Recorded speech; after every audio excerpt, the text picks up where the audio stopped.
നടൻ റിയാസ് ഖാനിൽ നിന്നും മോശം അനുഭവമുണ്ടായിരുന്ന നടി രേവതി സമ്പത്ത് ഫോണിൽ വിളിച്ച് അശ്ലീലം സംസാരിച്ചു. സഹകരിക്കുന്ന കൂട്ടുകാരെ ഉണ്ടെങ്കിൽ പരിചയപ്പെടുത്താൻ റിയാസ് ഖാൻ ആവശ്യപ്പെട്ടു എന്നാണ് നടി ആരോപിക്കുന്നത്. ഇപ്പോൾ അടിച്ചു കേറിവ എന്ന പേരിൽ പ്രശസ്തനായ ആ നടനുണ്ടല്ലോ, അയാൾ ഫോൺ വിളിച്ച് വൃത്തികേട് പറയുകയാണ് ചെയ്തത്. തന്നോട് ചോദിക്കാതെയാണ് ഒരു ക്യാമറമാൻ അയാൾക്ക് തൻ്റെ നമ്പർ കൊടുത്തത്. വിളിച്ചപ്പോൾ ചോദിച്ചത് സെക്സ് ചെയ്യാൻ ഇഷ്ടമാണോ എന്നാണ്. പിന്നെ നിങ്ങൾക്ക് ഏത് പൊസിഷനാണ് ഇഷ്ടമെന്ന് ചോദിക്കുകയും വൃത്തികേട് തുടർച്ചയായി പറയുകയുമായിരുന്നു. പിന്നെ റിയാസ് ഖാൻ പറഞ്ഞത് നിങ്ങൾക്ക് ഇഷ്ടമില്ലെങ്കിൽ കുഴപ്പമില്ല, താൻ 9 ദിവസം വരെ കൊച്ചിയിൽ തന്നെ ഉണ്ട്, നിങ്ങളുടെ ഫ്രണ്ട്സ് ആരെങ്കിലും ഉണ്ടെങ്കിൽ ഒപ്പിച്ചു തന്നാൽ മതിയെന്ന്. ഇതാണ് മാധ്യമങ്ങളോട് രേവതി സമ്പത്ത് പറഞ്ഞത്. ഫോൺ വെച്ചിട്ട് പോയാൽ പോരെ എന്ന് കേൾക്കുന്നവർക്ക് തോന്നിയേക്കാം, പക്ഷേ ഞാൻ ഷോക്കായിട്ട് ഇരിക്കുകയായിരുന്നു. അന്ന് ഞാൻ ചെറിയ കുട്ടിയായിരുന്നു എന്നും രേവതി പറയുന്നു. നിരവധി പ്രൊഡക്ഷൻ കൺട്രോളർമാർ വിളിച്ച് ചില ആളുകൾക്ക് വഴങ്ങാൻ പറഞ്ഞതായും നടി പറയുന്നുണ്ട്. ഒട്ടേറെ തവണ പരാതി നൽകിയെങ്കിലും കാര്യമൊന്നും ഉണ്ടായില്ല.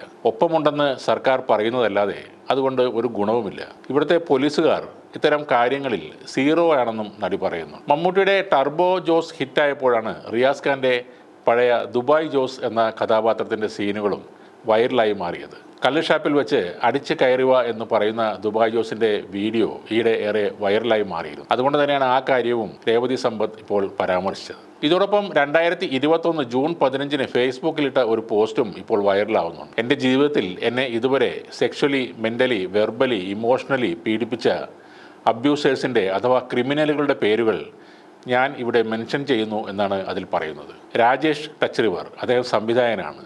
സിദ്ദിഖ് നടൻ, ആഷിഖ് മാഹി ഫോട്ടോഗ്രാഫർ, ഷിജു AR നടൻ, Abhil Dev Kerala fashion league founder, Ajay Prabhakar അദ്ദേഹം ഡോക്ടറാണ്, MS പാദുഷ അബ്യൂസർ എന്നിങ്ങനെയുള്ള ആളുകളുടെ ഒരു നീണ്ട ലിസ്റ്റാണ് അവർ ഇട്ടിരിക്കുന്നത്. ഇനിയും പറഞ്ഞുകൊണ്ടേയിരിക്കും.